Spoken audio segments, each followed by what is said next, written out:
We are going to move on into Easter here some more. And so through the month of May is all of Eastertide, what we call celebrating Easter. And so as we work our way to the Pentecostal celebration that's coming in June, we are going to find out how the testimony to the power of the resurrection that the disciples gave, how is it still powerful, and how can we express it in ways that people can see it? And we're going to start today with John 21 and find out what happened to Peter. I'm going to share John 21, verses 1 through 19, and it's from the New Living Translation. Later, Jesus appeared again to the disciples beside the Sea of Galilee. This is how it happened. Several of the disciples were there: Simon, Peter, Thomas, nicknamed the twin, Nathanael from Cana in Galilee, the sons of Zebedee, and two other disciples. Simon Peter said, "I'm going fishing." "We'll come too," they all said. So they went out into the boat, but they caught nothing all night. At dawn, Jesus was standing on the beach, but the disciples couldn't see who he was. He called out, "Fellows, have you caught any fish?" "No," they replied. And then he said, throw your net on the right-hand side of the boat and you'll get some." And so they did. And they couldn't haul in the net because there were so many fish in it. And then the disciple Jesus loved said to Peter, "It's the Lord." And when Simon Peter heard that it was the Lord, he put on his tunic, for he had taken it off to work, jumped into the water and headed to the shore.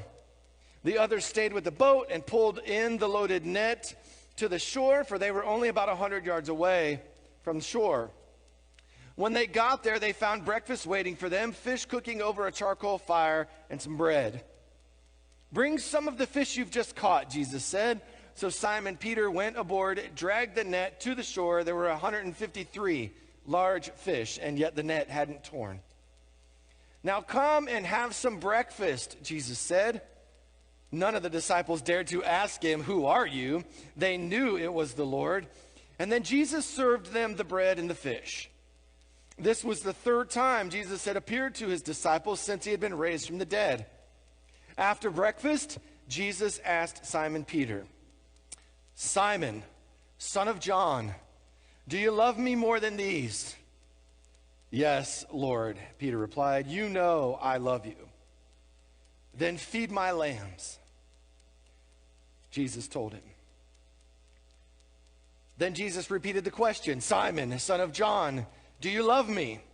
"Yes, Lord," Peter said. "You know I love you." "Then take care of my sheep," Jesus said. A third time he asked him, "Simon, son of John, do you love me?" And Peter was hurt that Jesus asked the question a third time, and he said, "Lord, you know everything. You know that I love you." Jesus said, "Then feed my sheep.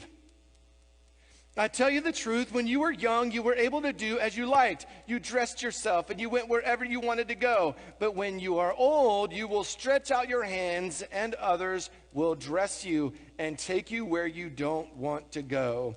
Jesus said this to let him know by what kind of death he would glorify God. And then Jesus told him, "Follow me." This is God's word for God's people.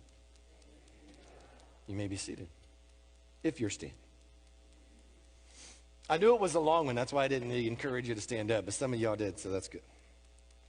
Kudos to you that stood. God still speaks to people sitting, though. So, how was your week? Busy? Long? Or short, depending upon how busy it was. It wasn't long enough, maybe. It's spring. I noticed on the drive over here, you can start to see the little green stuff coming onto the big trees, so it's not going to be long before you aren't going to be able to see anything anymore.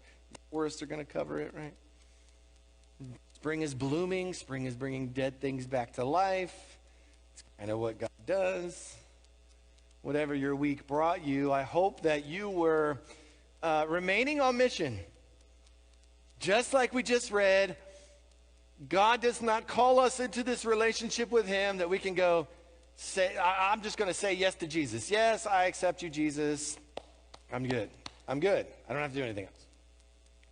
He calls us into a relationship with him so that we can do something. He does it to Peter. We're going to talk about that. But hopefully you're able to measure that something this week. How was your worship? How was your reflection? Time of saying, ooh, what am I doing? How am I doing? How was your prayer? Time of asking God, how am I doing? How was your study? Did you pick up something new? Did you learn something? And then how did you serve somebody else? In case you wonder, go through the Gospels. Jesus emulates all 5 of those things through his life. It's now the 3rd Sunday of Easter. Woo! Look at the crowd go crazy. I mean, when you think about it, we have a whole season tied to Lent. We have a whole season tied to Advent. We have 40 days in the lectionary that are guided and guarded towards Eastertide or celebrating Easter. And yet we don't give anything to this 40-day time where we celebrate the risen Jesus. It's the whole reason we're here. If it wasn't about Jesus rising from the grave, we'd all be still home in bed sleeping. Am I right? Yep. It was Jesus that got me up this morning. I tell you that. Because sometimes you don't want to. Hopefully, through the coming weeks, we're going to learn what this word testify means. It's how our lives are reflective of who Jesus is. Ways in which we can show the world who Jesus is. Practical stuff. We're going to talk about staying humble.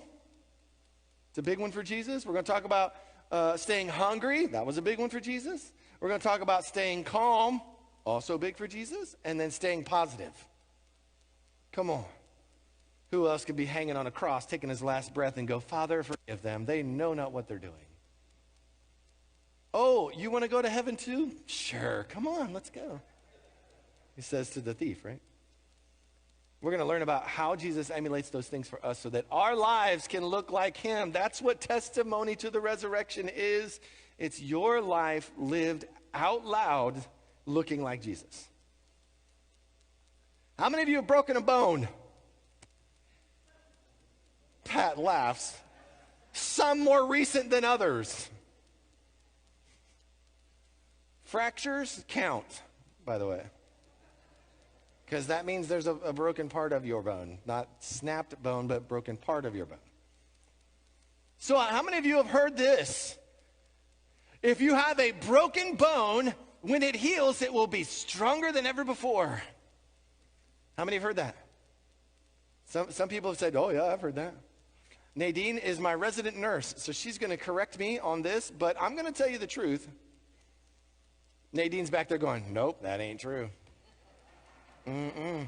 She's like, no. So what happens, it's right and it's wrong. So what happens is when you have a broken bone, the doctor comes in, sets it in place, puts it back to right, wraps it up. Show your cast, Pat. Wraps it up. And then what happens to the healing process is that you have calcium and minerals that then this is an amazing part about the body, that rush to that broken part to start the healing process, and it's like overloaded with all of this good stuff that's going to help heal it. And so for a moment, while it's healing, the area that was once broken becomes stronger than the bone around it. Now, did I do justice to that statement? Look, my nurse is like, you did good. There's probably a lot more technical jargon in there than I just said, but that's kind of the gist of it. What happens to our body, created by God to heal itself, is that the weakest parts, once they're put back together, become the source of healing and strength in the process. And so what we see here in the story of Peter interacting with Jesus on the shoreline is a restored spirit. There is nothing physically wrong with Peter, other than we see in the Scripture says he's really not a very good fisherman for somebody who did it for a living. Right? There's nothing physically wrong with him. He's perfectly healthy. Matter of fact, he's pretty strong. He's good. But the one thing that Peter has, especially in this moment, is he has a broken spirit. I have this vision of the way the way Peter acts. And somebody asked me also, why did he call him Peter? I don't remember where that question came from this week, but somebody said, why did they call him Peter? His name's Simon. Jesus is the one who always calls him, and he does so 3 different times, maybe 4 different times here in this text, Simon, son of John. And he does it over and over and over again through the text if you pay attention. I have a feeling that he said, Peter, your name will be the one that my church is built, the rock on which my church is built. And so Peter doesn't want to be called Simon because that's what Jesus called me, and I don't know that y'all got the right to call me that. So call me Peter. This is where we're going to start the church, with me being Peter. Can't wait for that to be in the Chosen somewhere, that we find out what that means. But Peter is at a moment, okay, the text says this is the 3rd time that Jesus has appeared to the disciples. I want you to imagine you have broken trust, you have broken a relationship with somebody very important, very close to you, and you don't want to take the first step of saying, I'm sorry, or apologizing, but you have to interact with that person. You meet at, say you come together at the local restaurant. Oh, look, they're sitting over there. Hey, what's up? You go sit across the room. You see them again. You're at the grocery store, pushing your cart. You come around the corner, and you know how that feeling feels, right? That sour turn in the gut. Oh, it's you. I'm going to go over here. That's the bananas I needed. Peter is in this moment. He saw Jesus every day for 3 years. He spent time with him. He was the most zealous. He was full of the Spirit. He was willing to stand up for him. Even in the Garden of Gethsemane, he draws a sword and cuts off a guard's ear. That's Peter. And Jesus says, Peter, I know you say you would die for me, but I tell you this, before the rooster crows in the morning, you will deny me 3 times. And he's like, not a chance. I'm the boss up in here with you, Jesus. We're going to run this. We're going to do this. You getting the idea of what Peter's like, right? Now, flash forward to what actually happens. You're a Galilean. I saw you. I know you were with Jesus. I wasn't with that guy. What are you talking about? Woo. I did not know that dude. He does it not once, but he does it 3 times. He's now seen Jesus alive twice after being dead. He is holding on to something. He is turned by how bad he treated this man. He saw him heal people. He saw him raise Lazarus from the dead. He was there for all the great moments and the miracles. He was also there when Jesus was right about who he was. But unfortunately, as Peter is holding on to this trauma in his life that he caused, he has to understand that what God wants more than anything is a broken spirit. And the psalmist in Psalm 51:17 says, the sacrifice you desire is a broken spirit. The psalmist saying to God, you will not reject a broken and repentant heart, O God. And I have a feeling that Peter's struggling with that. He knew from the moment in Luke 5 when we see him called and the fish overflow. And he's like, you're that guy that we've been praying for. You're the Messiah. And he falls to his knees, and The Chosen captures the moment. Great, if you haven't watched the series, start. The moment he falls to his knees, he says, Messiah, Lord, depart from me. I'm a sinful man. Like, you don't know who I am? And Jesus says, yes, I do. I've known you from the moment you took your first breath. I've known you from all of your mistakes. I've known you from everything about you. Follow me. And now, Peter is left with the guilt, the hurt, grief over what he's done. And what does he do? He does what we do. Like, man, I don't want to sit around in this room. I'm stuck inside my own head. I'm living in my own fears. My life is not what I thought it was going to be. And so he says, I'm going fishing. I firmly believe that Peter wanted to go by himself. I'm going fishing. What happens? His friends are with him. His friends are with him. And the sons of Zebedee, James and John, are there. And all of these guys are with him. And they come and they go fishing together. Because what's more therapeutic than that hobby or that thing you love to do? Sit in a tree stand, sit on a boat, crochet, knit, read a book. What's more healthy than the thing that I love to do the most? And so there they are. They're out all night. Can't catch a thing. And we find it amusing that he wouldn't pick up on what's happening. Because here he is again, out there at night. And maybe he's just not a good fisherman, and this happens all the time he goes out at night. But he's out there all night. They haven't caught a thing, and the morale is getting pretty low. And then they see this guy in the morning, and he's up on the shoreline. The guy says, hey, you caught anything yet? Nope. Why don't you try the other side of the boat?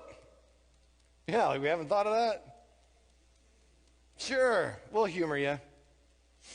And as this unfolds, the story from which called Peter into following Jesus recounts itself. They begin to put the net in the water, and there's more fish than they can try to pull into the boat. 153 by count of today's text. In the process of pulling this back in, and maybe this is because it was written by John, that John notices him first, but maybe it's because he wasn't pulling so hard on the net, but he was like, who is that guy? This has happened before. Oh, that's Jesus. And he goes, it's the Lord, look. And Peter gets it. In that moment, Peter has a choice. He's like, I'm just going to keep pulling these fish in because that's what I do. Or he's going to go, oh, man, this is how he called me out. This is the moment that I need. This is the interaction. I need to face this. I got to face my brokenness. I've got to take my broken spirit, and I know that guy, and he's not going to leave me. He doesn't hesitate. They said they're about 100 yards away from shore. He just puts his tunic back on and jumps in the water. Can't wait on that boat. He can't wait on that boat to get there. He's getting in the water. I'm getting to you, Jesus. And so we see the story unfold as he's there. And it's powerful, and yet it's very specific. In that what happens between them is that there is a restoration process that's happening. Jesus is asking him a question. And I love the first question that he asks him. It's different than the other two. Did you hear it? Simon, son of John, do you love me more than these? He's talking about the guys that are there with him. He asked that question first, in my humble opinion, that because he's trying to see where Peter's heart is. Is this boastful, arrogant guy still there? Peter answers, and it's gone. Yes, Lord, you know I love you. Very simple, very contrite. He says, feed my lambs. Who's got lambs? Who's got lambs? What's a lamb? It's a sheep. but it's 1 year or less. What happens if you don't take a lamb and you don't feed it? It's going to die. It's never going to be raised up to be a full-grown sheep, and it's going to die. Do you think that Jesus is talking to Peter and this is about sheep and lambs? He's talking about us. Because wherever we may think we are on this grand scale of our Christian life, part of us is always still a sheep, still a lamb. There's things we don't know. There's things that we need to know. There's things that need to encourage to be in us so that we can mature in our Christian faith, that we can mature in this relationship with God, and we can become sheep. That was Peter's job. He knows this new church is coming. He already told him, Peter, you're the rock on which I'm going to build my church. Feed my lambs. Bring them up. So he goes again. Simon, son of John, do you love me? He says, yes, Lord, you know I love you. Take care of my sheep. So you got to feed the lambs so they can grow up. Well, what happens when they become sheep? You just let them go? You probably got to take care of them still, right? You got to nurture them. You got to make sure they're healthy. Keep feeding them. Keep giving them nourishment, water.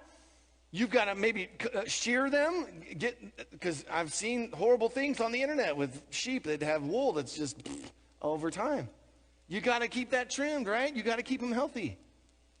Take care of my sheep. He asked him a third time. Anybody want to guess as to why he asked him 3 times? He denied him 3 times. He's making the broken parts of Peter whole. He says, Peter, Simon, son of John, do you love me? And Peter is hurt that he asks him 3 times. And he says, you know everything about me. You knew that I was going to deny you. You knew that I was going to walk away from you. You knew that I am broken. Yes, you know I love you. He says, feed my sheep. Every time that Peter's life is restored, every time there's a broken part of him in this situation that's restored, Jesus is responding with an action. How many of you ever heard the term faith without works is dead?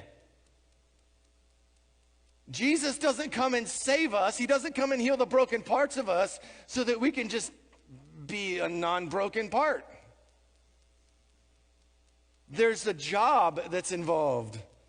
There's a calling that's involved. You may not be called to set apart ministry, but you are called to be a beacon of hope and light in darkness. You are called to be a follower of Christ. He says here at the end of this, follow me. I said it before, you're the one that's carrying the brokenness, not me. I'm going to heal that brokenness, and then I'm going to tell you the same thing I told you before on this shoreline. Follow me. Where are we? Are we following? Are we just too busy sitting around in our own mindset of, oh, I'm broken. Oh, man, pastor knows what I did this week, and he's going to hate me for it. Right? All these things that you're going through your head. I'm such a bad person. I didn't pull off the road and risk my life to help that guy who was doing whatever. I'm such a horrible person because I'm not raising money to do things in my community. I'm a horrible person because I didn't listen. And no. You got to understand the creator of the universe knew you, just like he knew Peter. He knew everything that Peter was going to do. He knew all the mistakes that Peter was going to make. He knows that about you too. And what he wants you to do is go, yeah, you're right. I do love you. And I do know that I'm worth it. I'm valuable. I'm important. Because through me and through our life in interaction with Jesus, that's how the rest of the world is going to see Jesus. I studied this week and I counted 43 times in the Gospels in which Jesus healed someone and restored them. Now, when you take into consideration that all 4 Gospels are telling of the same story, some of those are probably repeated. But there are 43 times in the Gospel messages in which you can find Jesus restoring things that are broken. This is what God does, people. This is what he does. He takes everything that's wrong about you, everything you've been dwelling on, everything that you feel is broken, and he makes it whole. Not so that you can just be whole, but so you can be complete. Shalom. Anybody remember that word? He completes you. He doesn't just complete you so you can be that cool trophy that he's got on his shelf. No, you're more of a plow. You're more of a pickaxe. You're more of a shovel. You're more of a tool that needs to be used to bring about the kingdom of God here on earth. How many lepers did Jesus cure of disease? How many did he give back the strength to the lame and paralyzed to get them up and walking again? How many of those were without sight, whether it was from birth or after, that he restored their sight? How many did he give health back, fever, illness, sickness? He restored them from that. How many did he raise from the dead? Jesus intercedes. People are restored and lives are changed. That process hasn't changed just because it's 2022. That's happening right now.